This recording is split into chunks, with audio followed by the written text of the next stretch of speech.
स्वागत है आप सबका हमारे YouTube चैनल इन्फिनिटी स्टडी में। मैं सौरभ तिवारी आज पॉलिटी का सेकंड लेक्चर लेके आया हूँ। पहले लेक्चर में मैंने थोड़ा सा डिस्कशन किया था कि संविधान का निर्माण कैसे हुआ, किन किन लोगों की मदद से हुआ और ब्रिटिश सरकार के कौन कौन से प्रस्ताव आए। ठीक है, और 26 नवंबर 1949 को संविधान हमारा जो बनकर तैयार हो गया था। ठीक है, अब यहाँ पर एक चीज़ ध्यान रखिएगा कि 26 नवंबर 1949 को हमारा संविधान बनकर तैयार हुआ। ठीक है, और 26 जनवरी 1950 को लागू हुआ। लागू 26 जनवरी 1950 को क्यों हुआ, इसके बारे में मैंने डिस्कस किया था लास्ट लेक्चर में। अगर आपने नहीं देखा तो उसको जाके देखिए और तब जाके आपको पूरी कहानी समझ में आएगी। ठीक है, अब एक क्वेश्चन एग्जाम में आमतौर पे पूछा जाता है कि संविधान को मतलब संविधान बनकर कब तैयार हुआ।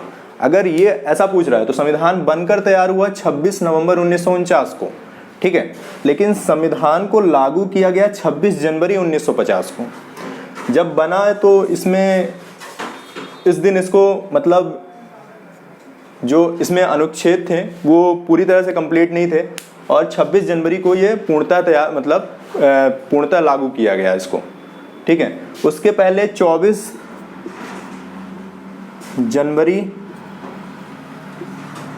1950 को अंतिम लास्ट बैठक हुई जो संविधान के लागू होने से पहले। उस दिन राष्ट्रगान, राष्ट्रगीत और डॉक्टर राजेंद्र प्रसाद को भारत का प्रथम राष्ट्रपति बनाया गया। ठीक है, ये तीनों जो चीज़ें हैं ये तीनों 24 जनवरी को हुई, 24 जनवरी 1950 को। और फिर 26 जनवरी 1950 को हमारा संविधान जो है लागू हो गया और उस दिन से हम आज तक इसे गणतंत्र दिवस के रूप में मनाते हैं। ठीक है, तो ये चीज़ जरूर क्लियर रखिएगा, संविधान जो है उल्लेखित अडॉप्ट किया गया 26 नवंबर 1949 को और संविधान को लागू किया गया 26 जनवरी 1950 को। इस संविधान को बनाने में 2 वर्ष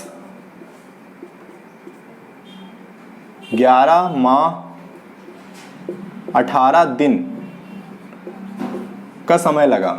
ये एग्जाम के दृष्टिकोण से काफ़ी महत्वपूर्ण है कि संविधान का निर्माण में कितना समय लगा। ठीक है, 2 वर्ष 11 माह 18 दिन, ये जरूर ध्यान रखिएगा, ये एग्जाम में आमतौर पे पूछता है ये क्वेश्चन।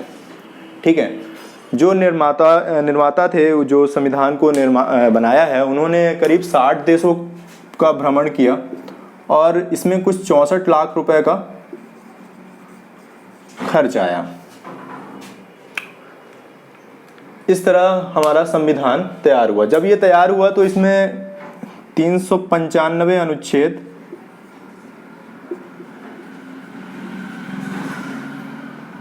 और 8 शेड्यूल थे और इसको 22 भागों में डिवाइड किया गया था। ठीक है, ये चीज़ भी ध्यान रखिएगा। ये जब बना जबकि मैं बात कर रहा हूँ, अब इसमें काफ़ी संशोधन हो चुका है और इनकी संख्या भी बढ़ चुकी है। इस तरह हमारा संविधान बनकर तैयार हुआ। अब संविधान बन गया तो इसमें जाहिर सी बात है कि बहुत सारे लोग इसके पक्ष में थे तो बहुत लोग इसके खिलाफ भी थे, इसकी बुराइयां की, इसकी आलोचना किया। ठीक है, तो कुछ हम उनके बारे में भी देख लेते हैं। कभी कभार किसी भी पीसीएस हो गया, कोई स्टेट पीसीएस हो गया, उसमें मेंस में लिखने में आ जाता है ये कि आलोचनाओं के बारे में संविधान जब बनी तो उसमें कौन कौन सी आलोचनाएं हुई और उसके बारे में थोड़ा सा हम जान लेते हैं।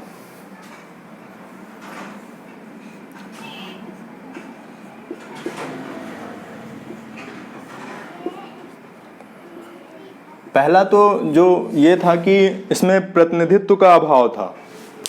आलोचक जो थे उनका मानना था कि जो संविधान सभा थी उसमें प्रतिनिधित्व का अभाव था क्योंकि वो प्रत्यक्ष रूप से नहीं चुने गए थे। ठीक है,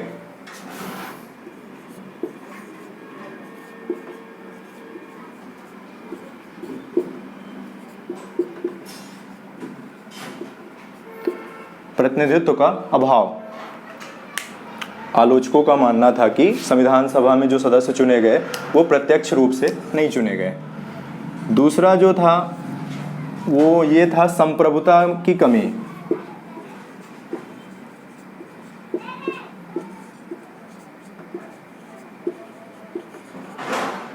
संप्रभुता की कमी कैसे हम बोल सकते हैं, जैसे कि देखिए कोई भी, जैसे संविधान सभा का गठन ही हुआ तो वो कैबिनेट मिशन आया, ब्रिटिश सरकार ने प्रस्ताव भेजा, ठीक है, तो इस तरह हम संप्रभु तो नहीं हुए, है ना। तो आलोचकों का यही मानना था कि संविधान में संविधान सभा में जो है वो संप्रभुता का अभाव था, पूर्णता अभाव था, ठीक है।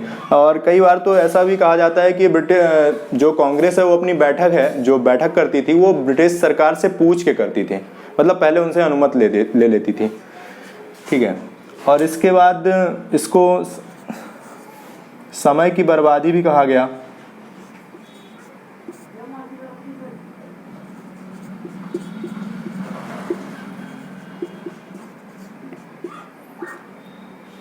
समय की बर्बादी भी इसको कहा गया।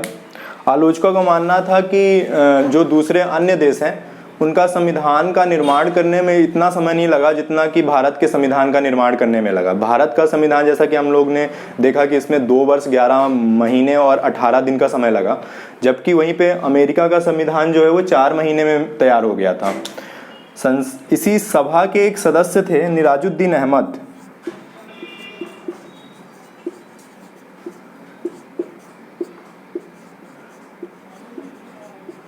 निराजुद्दीन अहमद जो प्रारूप समिति थी हमारी, जिसके अध्यक्ष थे भीमराव अंबेडकर, जैसा कि मैंने बताया था, उसको इन्होंने अपवहन समिति कहा।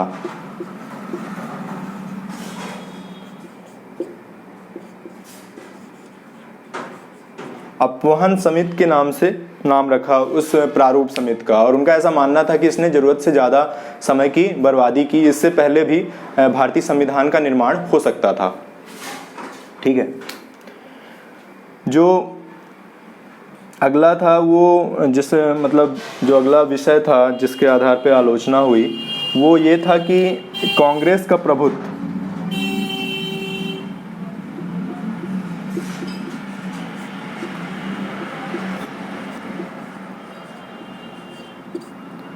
कांग्रेस का प्रभुत्व। आलोचकों का मानना था कि यह एक दलीय देश का एक दलीय निकाय है, मतलब यहाँ पूर्णतः सिर्फ एक दल का ही समर्थन है, एक दल का ही विशेषाधिकार है, ठीक है, ऐसा आलोचकों का मानना था। एक ब्रिटेन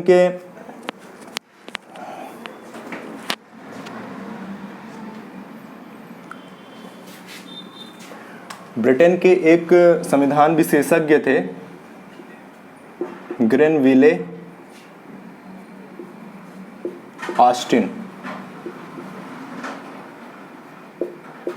इन्होंने संविधान सभा को एक दलीय देश का एक दलीय निकाय कहा, एक दलीय देश का एक दलीय निकाय कहा, ठीक है। और उनका ऐसा मानना था कि जो सभा है उसमें पूर्णतः जो है वो कांग्रेस का एकाधिकार है।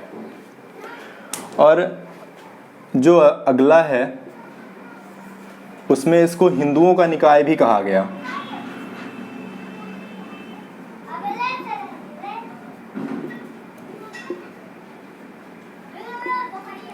हिंदुओं का निकाय भी इसको कहा गया।